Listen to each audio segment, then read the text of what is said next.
Salah satu warung makan yang ramai dikunjungi mahasiswa, anak kos, dan pekerja yang suka nongkrong ada di kawasan Jalan Sayangan, Pasar Kuto, Palembang. Nama warung ini Warung Mang Pen. Warung atau angkringan milik Mang Pen ini sederhana dengan jam operasi pukul 19 waktu Indonesia Barat hingga pagi hari. Jumlah pengunjungnya rata-rata 500 orang dalam semalam. Jika akhir pekan lebih dari 500 orang. Mang Pen, pemilik warung, menjelaskan warung makan miliknya menghadirkan jenis makanan yang disajikan dengan menggunakan tusuk sate, seperti sate telur puyuh, sate ayam, sate ati, sate udang, serta kerang.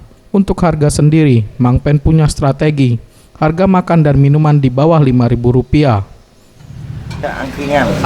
Angkringan ini di sini jual apa baik nih, Pak? Jualannya kayak macam sate, Bang. Sate usus, sate ayam, cumi, udang, tahu, tempe, kerang, gondang.